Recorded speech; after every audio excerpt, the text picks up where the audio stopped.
Zviri sei mudara? Tinofara Prophet. Ka happy ndiri kukaona. Aichokwadi. Iri boka? Aibo Prophet. Asi muchangobva mukuroorana? Aichokwadi. Ndezvarini izvi? Muna June. Ka June makati kakachandoka. Big up mudara. June hawakapenga. Makadi mama? Tiripo makadi Prophet. Iri kufaya here marriage? Iri kufaya but my problems Prophet. Ndechiya? Murume wangu ari wakatakwa nemaspiritual attacks usiku. Manheru. Hazvinopera but ngatimutaura inyaya yekufaya kwemarriage. Handiri kuiona iri kufaya. Varovere maoko zviri kuendeka. Now papa, nyaya iri kutaurwa namama ndeyekuti mimi pane hope dzamunorota but munorota baba venyu mimi mashonga wakabata dish. Ichokwadi Prophet. Mobva matotanga kuchema kuhope ikoko. Ichokwadi Prophet. Inyaya yezita kaiwe zita rawakapiwa nderani? Nderababa. Nderababa. Iyoyo toigadzirisa yopfuura iyoyo. Isa hatirambe kuti paiva namazita but zvakanaka kuti tidisconnect kana mazita aine zvimwe zvinhuwo mukati risare riri zita rakanaka risina zvimwe zvinhu mukati. Now mati iJune kai? Ichokwadi. Ndo pachakachaya. Aichokwadi. Ndana pawangaroora una kana secret yawakamuitira? Handina. Ndakaudza zvese zvekuti yaitofanira kutoita secret yacho yese ndakatsanangura kwavari. Yekuti chi? Yekuti handine wana watatu. Ndakabva ndatowaratidza wane wavaona vawasiwa. Murwere maoko. I love it. Ko mama makavataurirawo zvese zvofanira kutaurwa nemunhu? Ndakavaudza kuti ndanga ndakaroorwa kuChipinge ndine vana 2. Then murume wangu akaenda kuMozambique akaroorwa neumwe mukadzi akatoroorwa ndiye. Kutoroorwa iye? Saka kuti hapana makaudzana zvese kai? Takaudzana. Hapana kana varovere maoko vanava ndo zvatoda izvi. Ndimbirewo ndimbotambira marriage yevana. Mururu nemuridzo kuna Jesu.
Baba, I hope I'm now saying wakapanda ti mwenyu nesimbi yenyi. Aiwa ndautsamwa Prophet. Aunotsamwa ka? Aiwa, very right. Nangoti mwenyu bijana. Nyaya iri panapa ndeyekuti ndoda kutry kugadzirisa foundation yemarriage yenyu. Aichokwadi Prophet. Foundation ikatanga seri right aimire zvakanaka. So pandati mwenyu nemudzimai wenyu ndamuconvince something. Kuti angokutaurirai ega.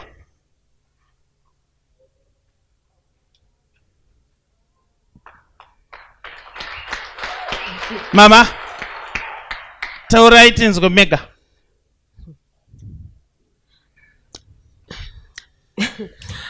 Daddy, sorry, ndanga ndisina kuudzai kuti pandakaita mwana wangu wechi2 2018 tanyaradzwa.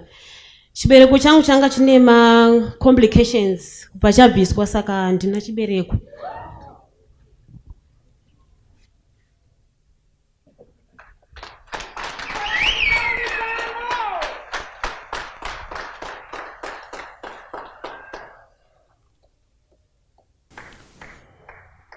So, Baba Samugaiton, I understand what it means.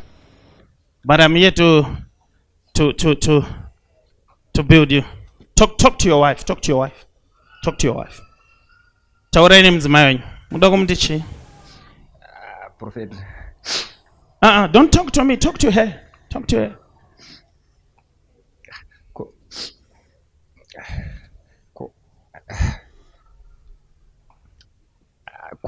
Iwe waindinyepera kuti zviti sei. Inini chicha ndakakuwandisira. Ngandakakudza zvese chokwadi wani. Kwaikuti I'm sorry, Daddy, sorry. Ndakatadza hangu chokwadi ndakatadza kutaura but Daddy sorry. Nekuti ndaikuda Daddy, I love you, sorry. Kachirungu makanzwa I love you kabuda. Inini daina ndiri ndangonza I love you ndaikanganwa zvese. Prophet. Okay, come closer.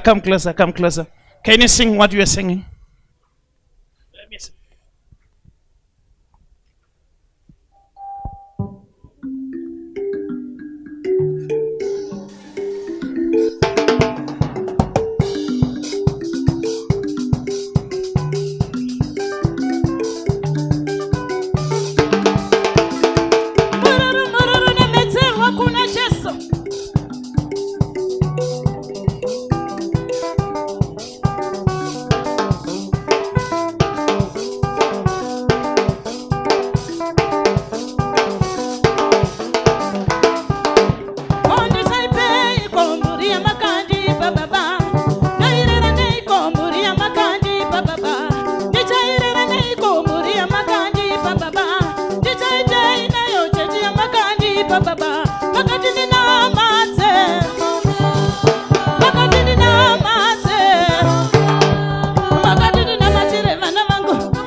kuti